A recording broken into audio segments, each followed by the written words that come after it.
I will also explain why the ISSN is a persistent identifier. I think it's important to have this in mind.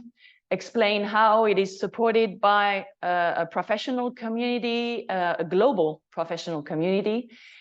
Give you a few facts and figures based on our 2022 activity report that you can find online. I will explain also why it is beneficial to get an ISSN and what are our services, the services you can find on the ISSN portal. So first of all, I think it's important to focus on persistent identifiers. I'm sure you have heard about this topic already, but maybe you're not completely familiar with this phrase or with the definition of persistent identifiers. These PIDs, actually, they were in a way defined or by an ISO standard. As you can see there, it's a technical specification, but it was developed under the ISO umbrella.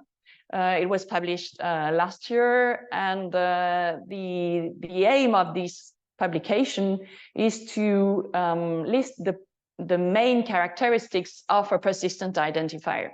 So you can see the list on your screen. Identifiers, to be persistent, first of all, should be unique. They should, of course, be available over a long period and be reliable.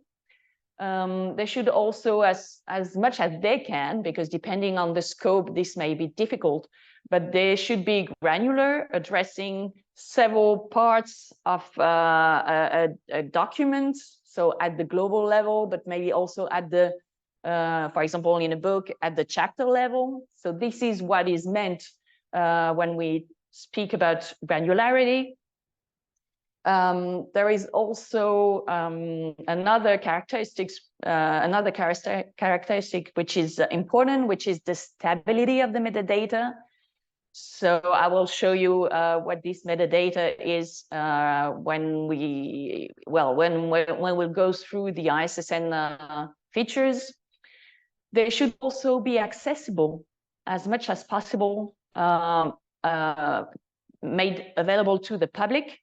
So this is the reason why we maintain a portal for the ISSN, but maybe you're familiar with other databases which actually disseminate identifiers. Maybe you're familiar with ORCID or with ROR, with other identifiers like these. The scope should be precisely defined, and we'll come to that in a moment. Another very important characteristic is that in the PID itself, as much as possible, there shouldn't be any meaning involved.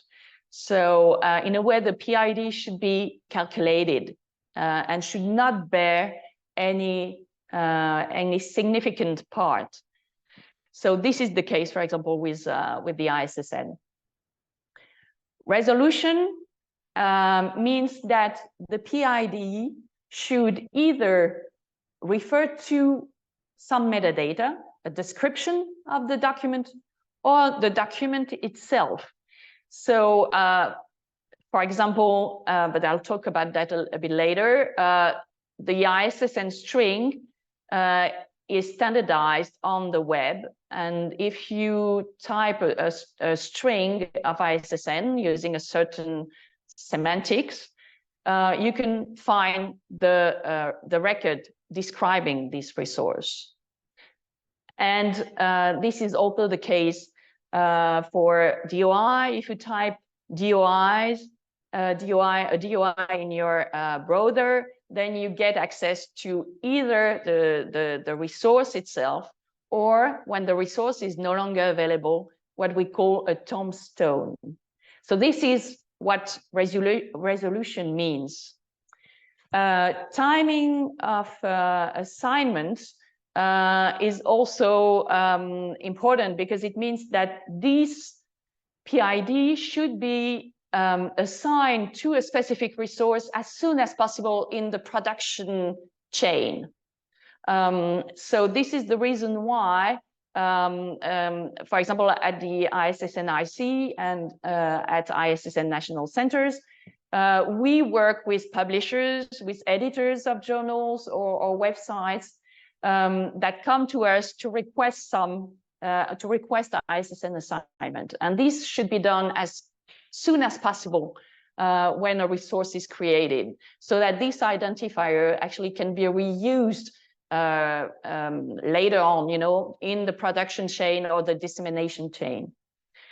Resilience means that these PID should be available, in several databases and should be consistent enough to, be used and reused in confidence.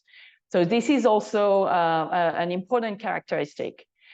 Economic sustainability is, of course, paramount. If you want the PID to be reused and to be trusted, you need to build a business model that can be sustained in the long term. And I will come to that when I explain how the ISSN network works. Trustworthiness, well, it's let's say it is a result or a consequence of all the other characteristics. And if a PID can abide by all these principles, actually, of course, it's worth of trust. So moving on now to the ISSN itself. And maybe I can give you a few facts about ISSN and maybe come back to the history of this PID. ISSN was standardized through ISO in the 1970s, but in 2022, we published the 7th version of the standard. So it has been evolving, all these years. So we will celebrate the 50th anniversary of the ISSN International Centre and the ISSN network in 2025. The standard supporting ISSN is, as you can see, ISO 3297. And the ISSN International Centre is an intergovernmental organization which is based in Paris, working with 93 ISSN national centers around the world, which are considered as registration agencies. So this is how we work. The International Center here in Paris has an agreement with ISO, and it is responsible for implementing the standard at the global level.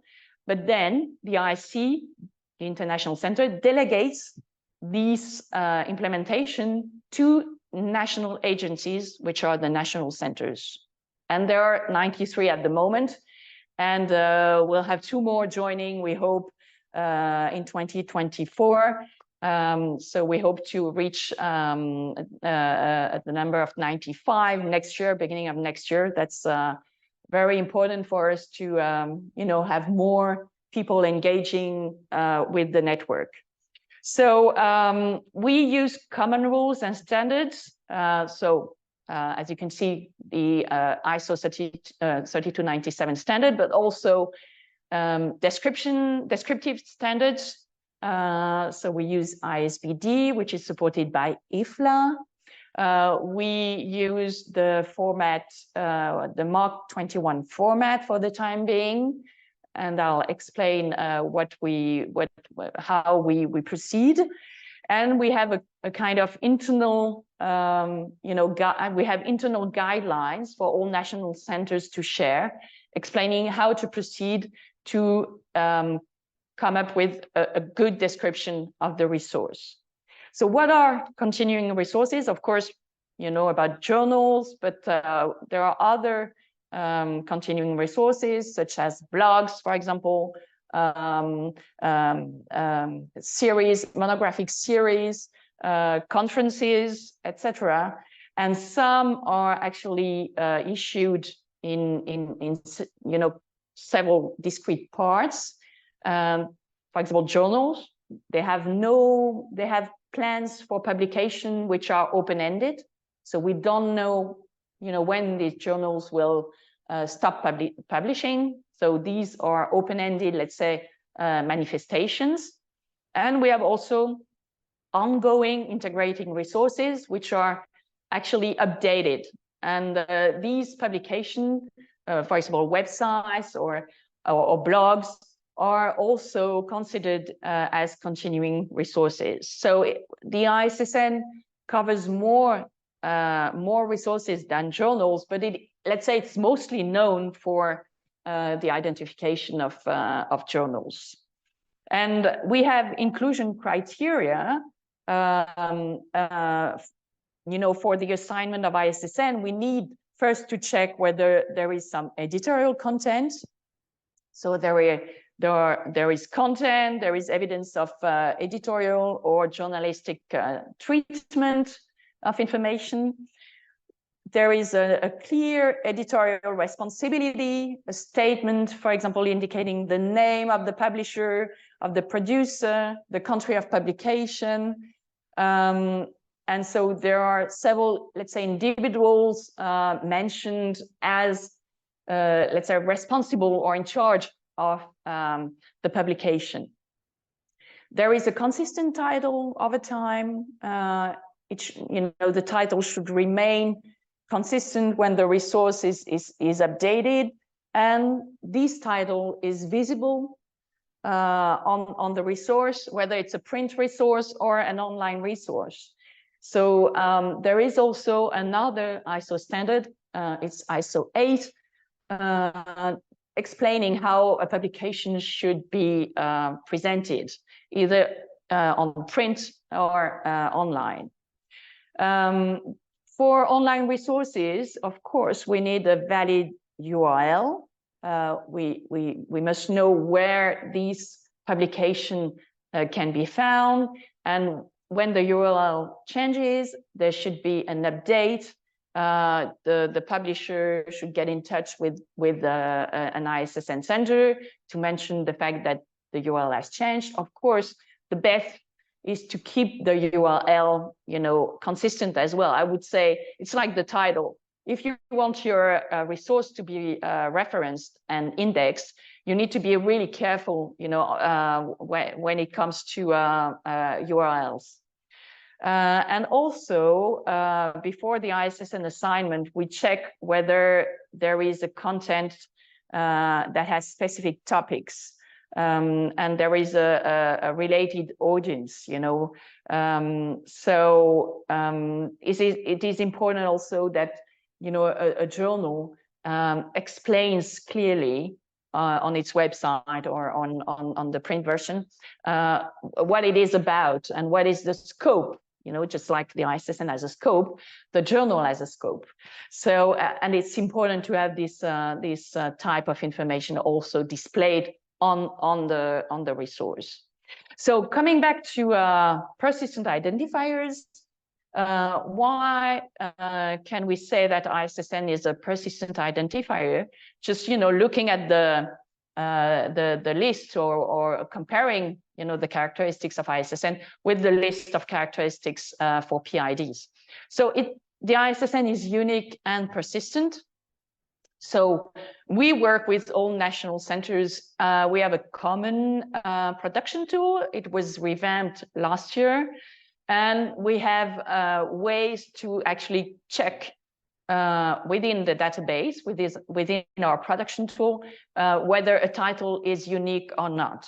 So this is important because, of course, in the production chain, that's let's say a necessity, or it's really important to have only one identifier per resource. It's persistent because it does not change, and we have ways to keep an ISSN completely linked or strictly linked to a title. Metadata I explained that too, is important because an identifier without curated metadata, without correct metadata, I would say is worthless. The identifier itself, alone is not enough. You need some metadata describing the resource. And this is where it's important to have a professional community involved. Access is paramount. I've already explained that. So there is an ISSN portal that gives public access to ISSN and to the core metadata when you're not a subscriber, and to all and to the complete metadata, to the comprehensive metadata when you are a subscriber. But let's say you have access to information, to basic information on the open portal, and you can check, ISSN on this portal. It's also important to note that when you have an ISSN, if you type this kind of address, all our ISSN in the ISSN portal have the same URI, which is based, which is labeled as such. So as you can see on the screen, this was a move we took when we opened our portal in 2018, and this would remain the case with the new portal that will launch in 2024. Our scope is defined by the standard, so we refer to this standard all the time. We don't have any semantics in the ISSN, as you can see here. It's only numbers. The last number being a check number, or based on the sum of the other numbers. So we don't have semantics. The ISSN was created in 1975. So let's say our business model seems to be sustainable. And just for your information, I would like to specify that actually we are supported here in Paris by the French government, by also all our members, and also by the subscriptions to our complete database.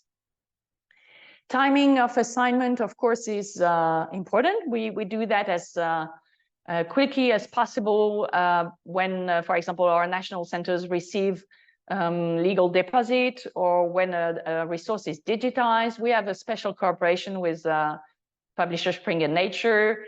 They send us information about their publications ahead of publication, and we assign ISSN, provisional ISSN to their publications.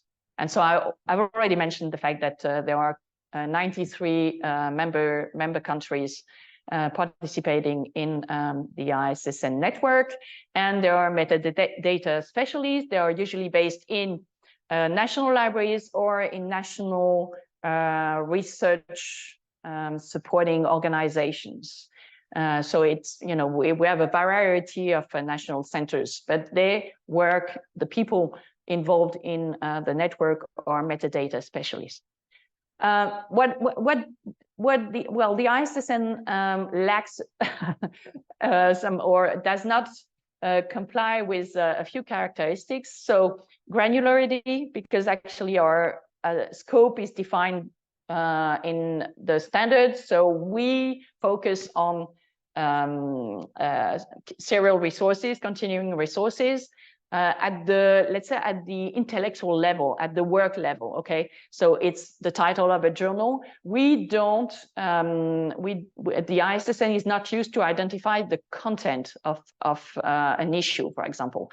So the granularity, let's say, is limited as far as ISSN is concerned. The resolution, this is something we need to work on. So of course, through this HTTPS, through this address, you find information or metadata about a resource. Sometimes we have trouble with the URLs because they change. You're familiar also with the expression or with the phrase URL route or link route. So we are actually working on that, trying to have as many URL we can find for a journal, and being able to update it when it's broken. So this is something we are working on. So let's say it's the the ISSN is an authority identifier. It's well known. It has been around for many, many years. It's also an identification key. Through ISSN, you can also link resources, or we can link, if you go to the portal, you can see that we can link to indexing services. So we have specific, zones or fields where we can, just refer to other databases, because the ISSN is widely used across, several systems. It has been, I was mentioning the fact that we have been around for quite a while, and the latest version of the standard appeared in 2022. So we are doing our best to keep the standard alive and also relevant for the community. We are independent, not-for-profit entities. So I mentioned the fact that our national centers are based in national libraries or research organizations. And we have an international agreement with ISO. And with each national center, we also sign an agreement, just defining, it's called a working agreement, explaining how the work is shared between the ISSN IC and the national center. So I was mentioning the community. Here you can see we were lucky to organize our directors meeting. So every year we meet the directors of national centers. And we were invited last year in November by our colleagues from NSTNet, from ISSN Egypt.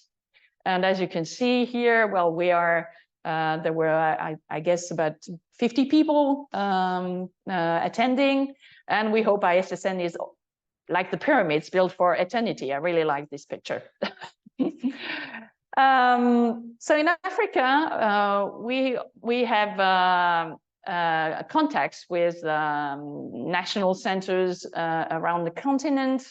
You have here a list of national centers that we work with, and I can see that there are some participants today from Ghana, from Nigeria, and maybe I've missed a few other countries, but we actually work with colleagues who are based in these countries, and these contacts also help us understand the local situation.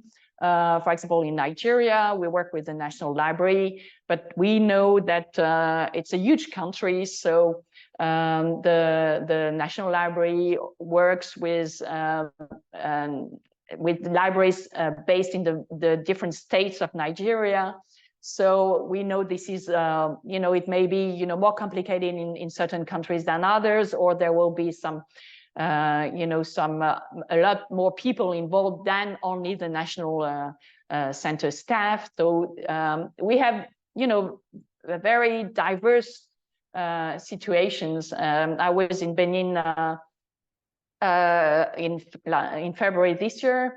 And so I visited the National Library of Benin in Porto Novo, and they are in the process of, just revamping the library, building new facilities, and so starting a bit, from scratch, let's say, with the ISSN, with the ISBN, etc. So we know, there are very different situation in these countries in Africa, but I'm happy to answer questions a bit later. About our portal, portal.issn.org, giving you some facts and figures based on our activity report. So we have a bit more than 2 million confirmed ISSN. Why confirmed? Meaning that they are visible on the portal, but we have also provisional ISSN, as I explained before. So these provisional ISSN, it means that the publication has not yet officially been released. So we can give ISSN, in advance of publication, or and then we wait for the publisher or the editor to come back to us to confirm that the publication has been issued. Sometimes, you know, for various reasons, this does not happen.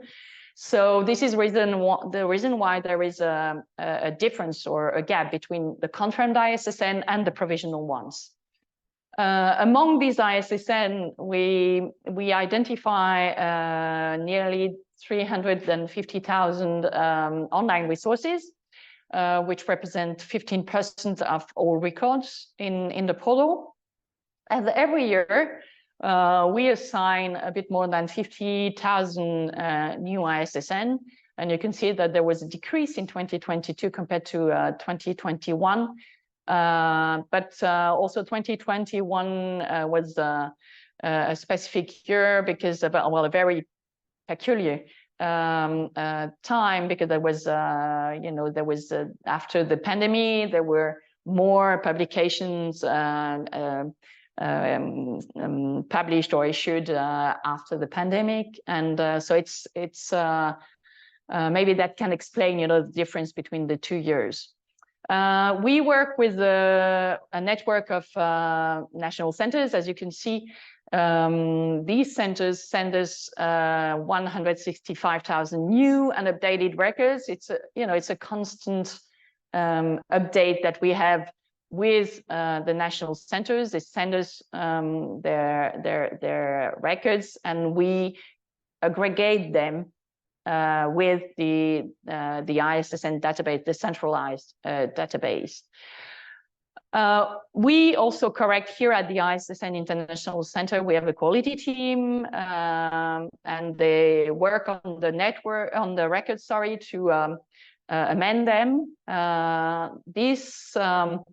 These errors are spotted by our production tool. You know, there are some, let's say, warning when we aggregate data, and we need to focus on these records and check them so that they can be ingested in our database.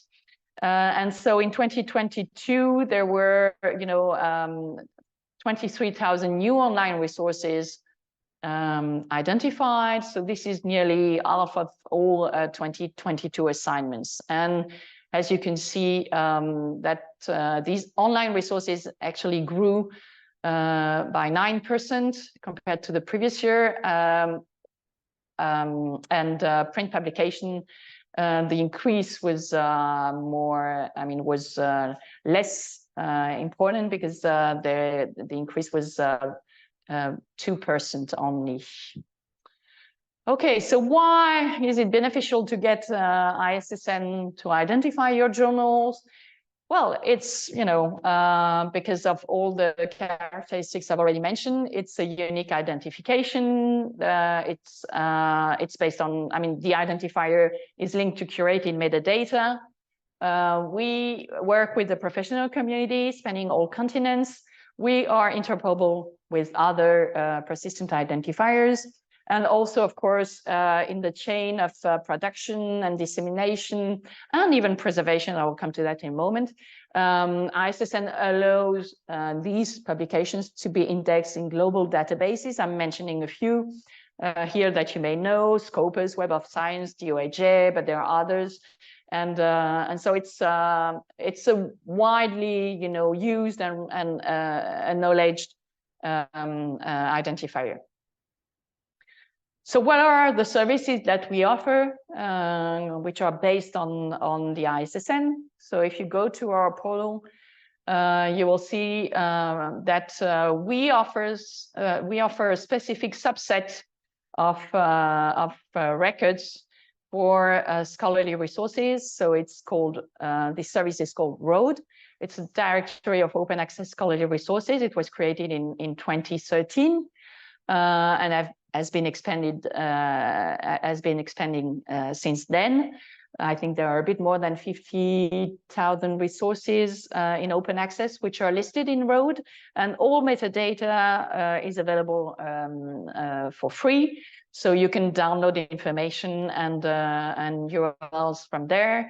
If you spot errors, you can also help us, you know, correct all these records. So it's also important because we work, for example, with DOAJ, the Directory of Open Access Journals. We have a long-lasting relation with them, and they use our data for the DOAJ database. And so what we can do is compare, what is in DOAJ, what is in ROAD, although we know that DOAJ, the Directory of Open Access Journals, is more, let's say, selective than we are in ROAD. So it's interesting for us, to work with them because we can exchange information on specific journals. This one, the big K, is for Keepers Registry.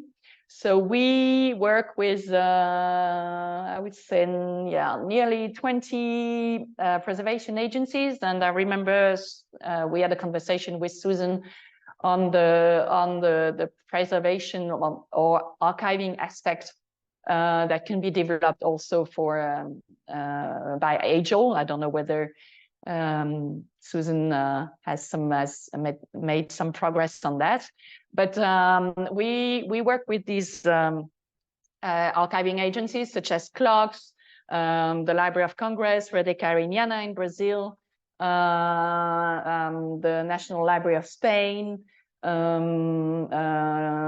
also the NDDP program in China. Our idea is to, with the ISSN, I mentioned the fact that it's a key identifier, is to retrieve information on the preservation of these titles. So where are they archived?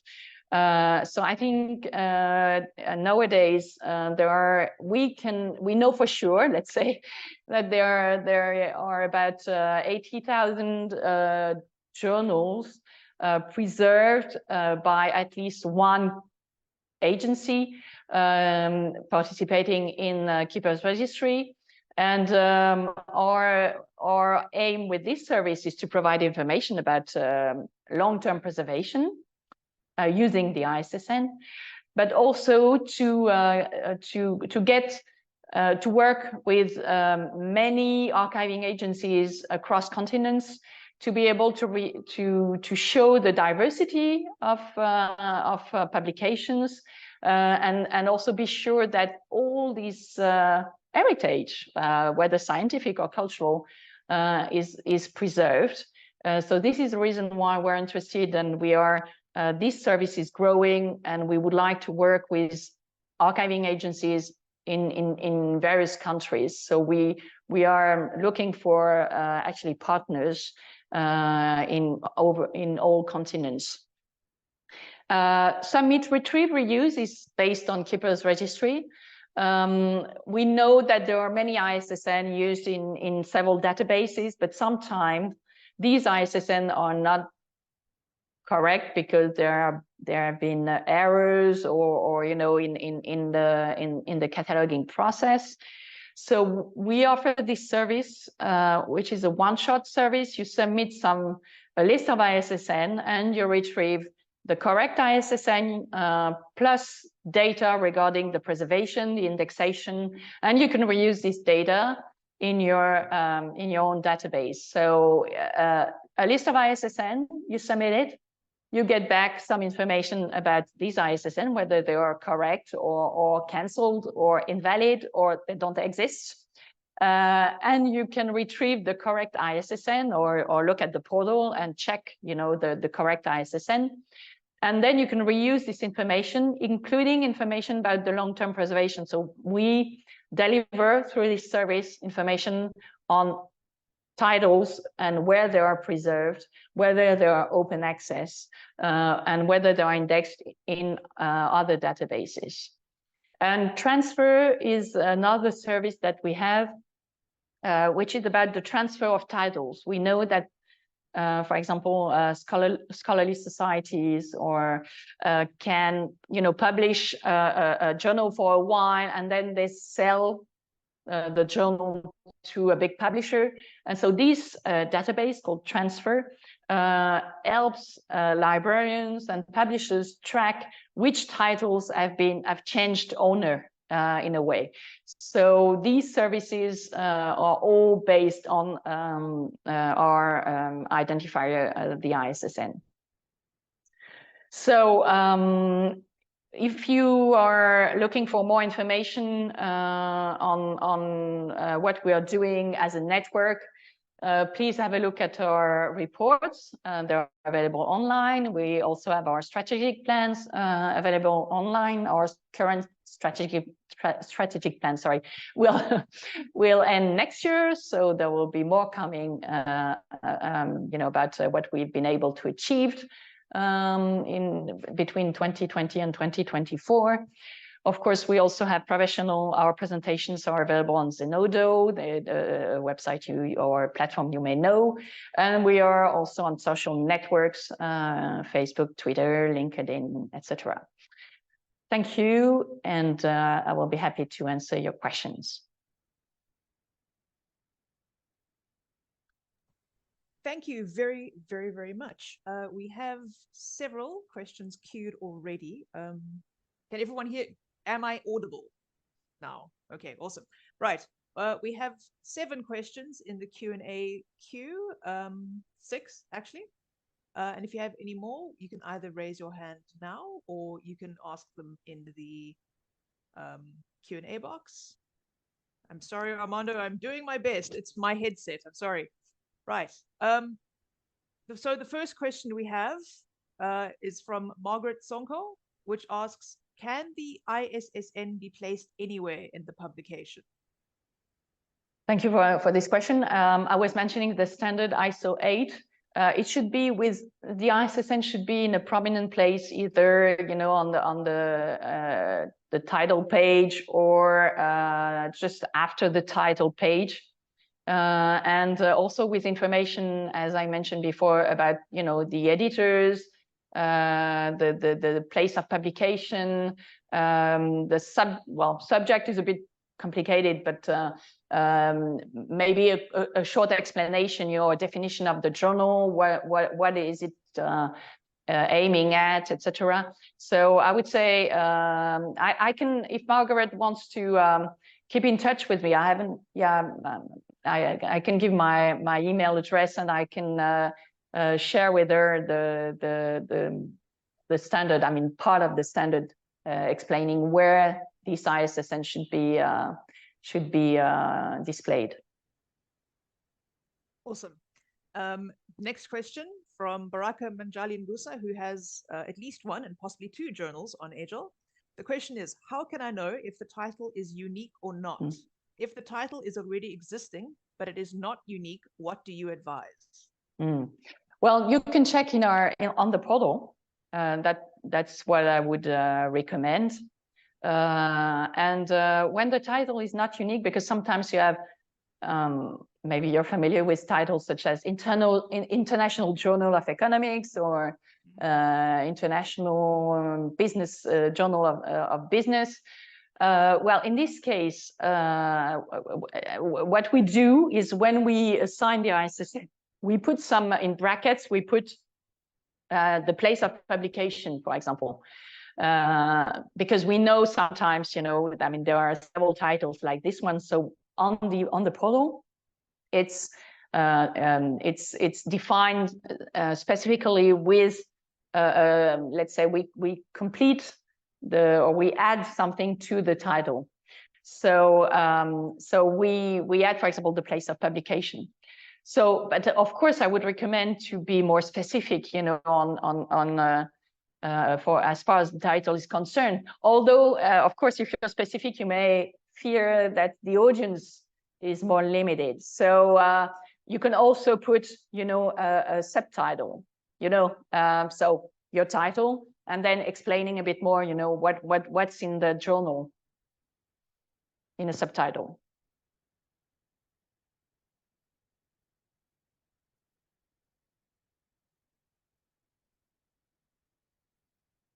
I think there are other questions. Yes, it would be helpful if I'm sorry, I had muted myself. Yes, there are many other questions. From Teferi, we have, how long does it take to grant eISSN for the center? Together with this, how can the mode of payment be made as simple as possible? Okay, about payment, I want to say something. It's up to the national center to define its business model. So this is the reason why, same thing, you know, the situation can differ from one country to another. In France, for example, the ISSN is for free. In Ukraine, the ISSN is paid for. And that's up to the national center to make the decision. What is the obligation, however, that of the national center is to actually cover cost only. It's not the identifier should not be, you know, too expensive or too costly for publishers.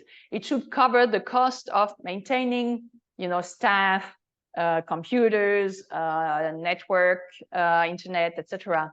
In the national center. Usually what we request, I mentioned the working agreement that we have as international center with the national center, and so the national centers commit to answer requests in a given time. So usually it depends, you know, sometimes 2 weeks. It can go from 2 weeks to 4 weeks, I would say, in general. And the payment, that's up to the national center. I would say here at the ISSNIC, we serve publishers based in countries without national centers. So without a national center. So for example, and we have also a fee for ISSN assignment, but it's based on the GDP of each country. So we have 4 levels of fees. And of course, for countries where the GDP is, you know, under certain amounts, the fee is, there is no fee. But then for countries which with a higher GDP, then there is a fee for assignment, as far as we are concerned at the ISSNIC. And then it's up to the national center, because they know the economics, I mean, the local economics, they know, you know, whether publishers struggle or not, you know, to publish their journals. They have to adjust to the local situation. So we use, for example, PayPal, or we use PaySafe, we use wire transfer, but I would say it's up to the national center, and depending, you know, on their host organization, to choose the best way for them to cash in these fees. Wonderful, thank you. Next question from Emmy Carriage, I believe an existing partner journal editor. Is the application for eISSN free when you had already paid for the print ISSN? What about the other way around? Okay, yeah, that's we recommend to do this. We recommend that national centers do this. That there is one fee for the print and for the eISSN.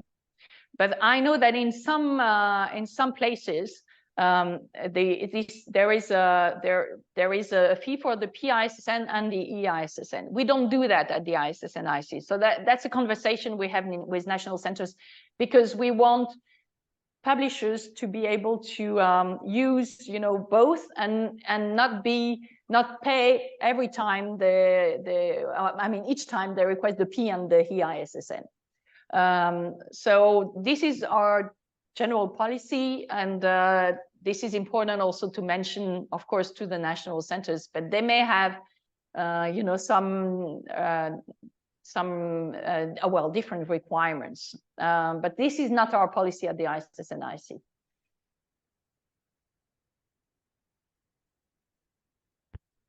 Great stuff. Thank you very, very much.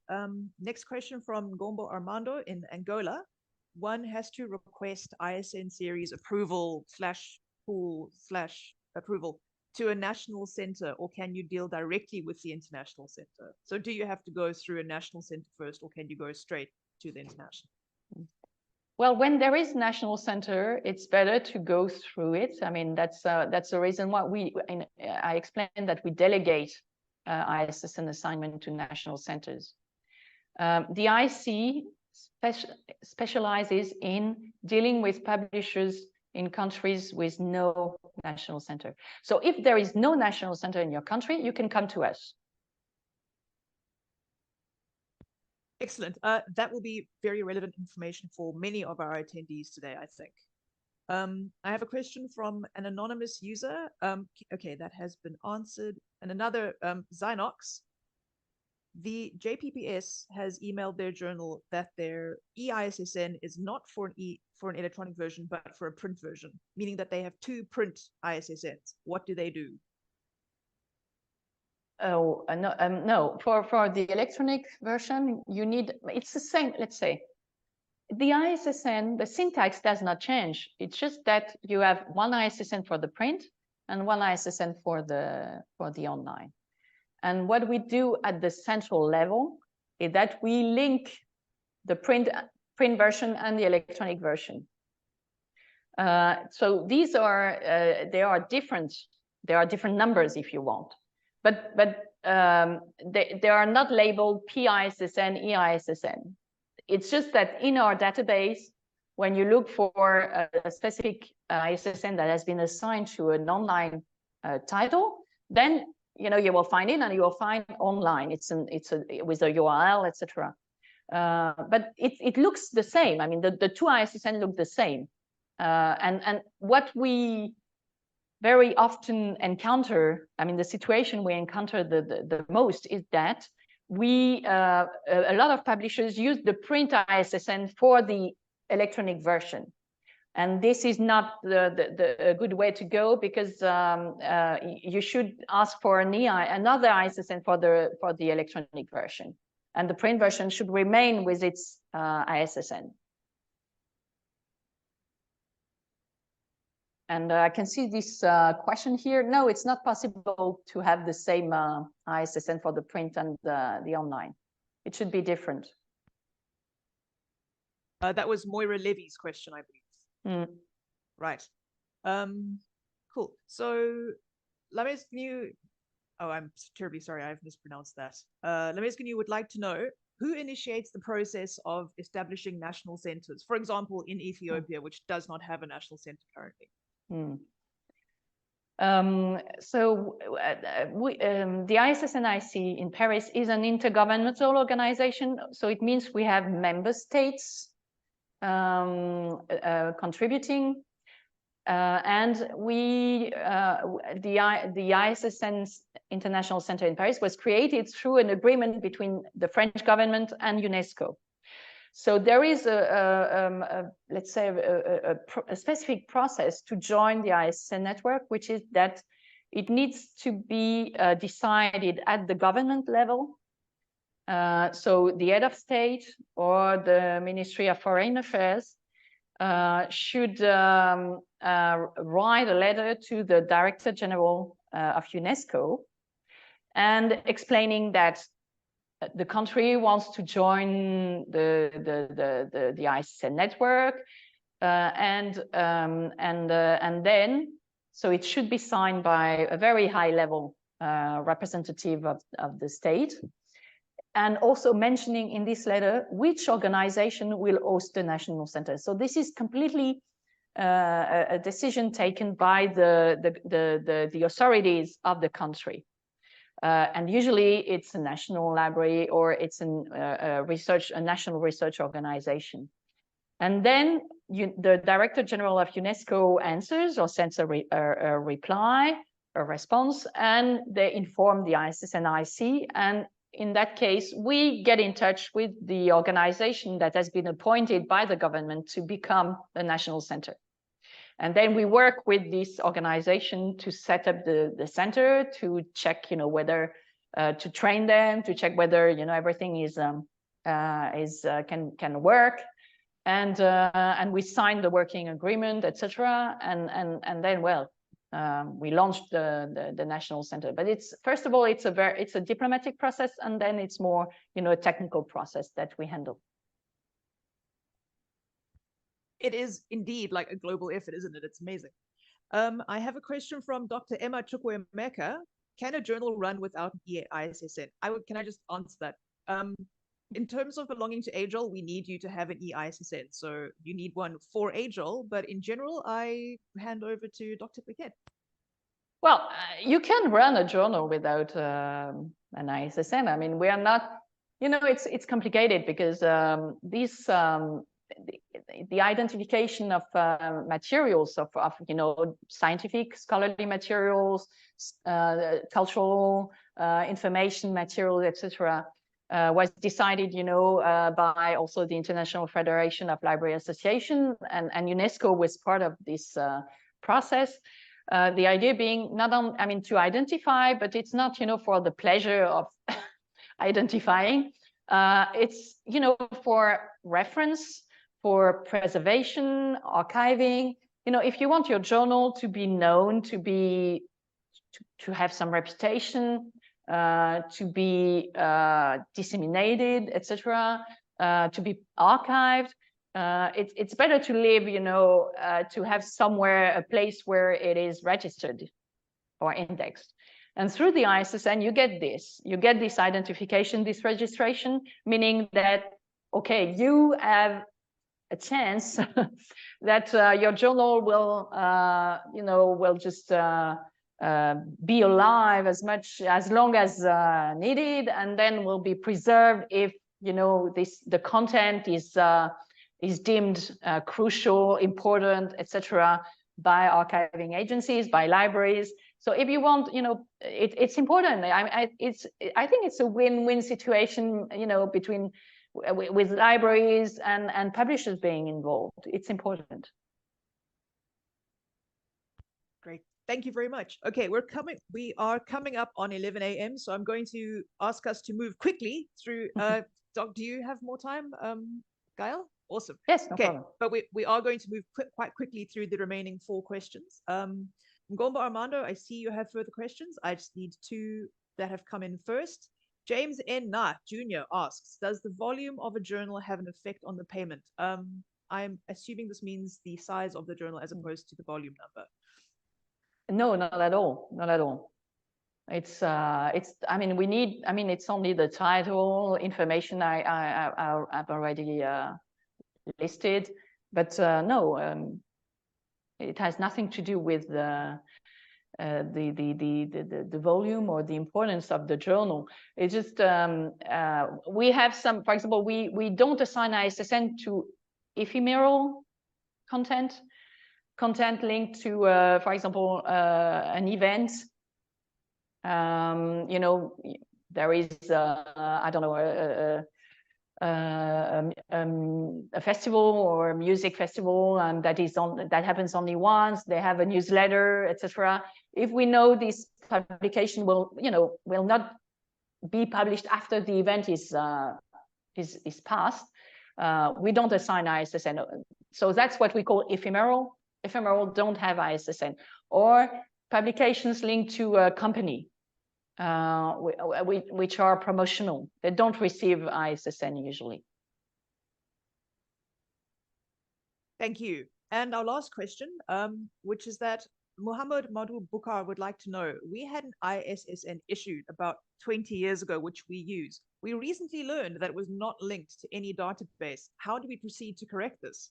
Oh, please, well, just send me the link or the ISSN, and we can check, and we can work to correct that. It's weird. We are happy to get any inquiry regarding ISSN and fixing, you know, issues if there are any. Thank you. Yes, because I must say that James's question Mohammed's question is not the first time I have come across that particular issue.